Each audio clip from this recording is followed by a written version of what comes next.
هل تخيلت يوما أن تتحدث مع آلة وكأنها إنسان؟ أن ترى الروبوتات تعمل جنبا إلى جنب معنا؟ أو أن تكتشف الأدوية المعقدة في زمن قياسي؟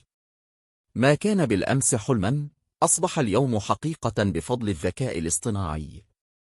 هذا المجال الذي لا يتوقف عن إبهارنا بتطوراته المتسارعة، يعيد تشكيل عالمنا بطرق لم نكن نتخيلها. في فيديو اليوم، والذي يحمل عنوان مستقبل، سنغوص معا في أعماق أحدث أخبار وتطورات هذا المجال المذهل. فجهزوا أنفسكم لرحلة إلى الغد الذي نصنعه اليوم. أبرز عناوين الذكاء الاصطناعي. أولى محطاتنا في رحلتنا نحو المستقبل هي التطورات الهائلة في نماذج الذكاء الاصطناعي التوليدي، وتحديداً النماذج متعددة الوسائط. لقد شهدنا مؤخراً قفزات نوعية في قدرة هذه النماذج على فهم النصوص، الصور، الصوت، وحتى الفيديو، والتفاعل معها بسلاسة لم يسبق لها مثيل. تخيلوا نموذجاً يمكنه الاستماع إلى صوتكم، تحليل نبرته، رؤية تعابير وجهكم من خلال الكاميرا، وتقديم إجابات ليست دقيقة وحسب، بل تتكيف مع حالتكم العاطفية والموقف.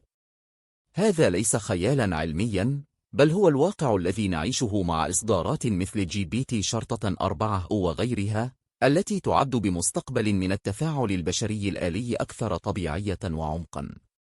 هذه النماذج لا تقتصر على مجرد الرد على الاستفسارات، بل يمكنها ترجمة اللغات فورياً، المساعدة في كتابة الأكواد، وحتى تأليف الموسيقى والرسم، مما يفتح آفاقاً لا نهائية للإبداع والإنتاجية في مختلف القطاعات.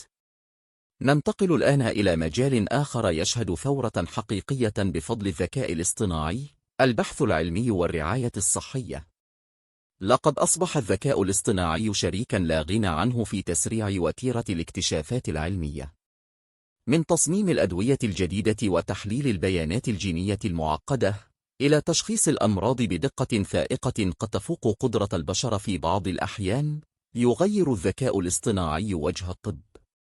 على سبيل المثال، يتم استخدام خوارزميات التعلم العميق لتحديد البروتينات التي قد تكون أهدافاً محتملة لأدوية جديدة، مما يقلل من سنوات البحث والتطوير ويخفض التكاليف بشكل كبير.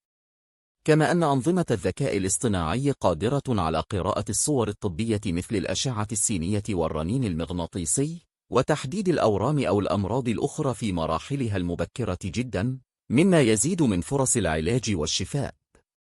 هذا التقدم لا يوفر الوقت والجهد فحسب، بل ينقذ الأرواح ويحسن جودة الحياة لملايين الأشخاص حول العالم.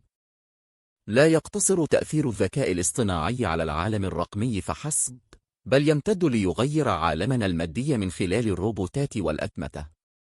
شهدنا مؤخراً تطورات مذهلة في قدرة الروبوتات على التفاعل مع البيئات المعقدة، أداء مهام دقيقة تتطلب براعة، وحتى العمل بشكل مستقل فيه.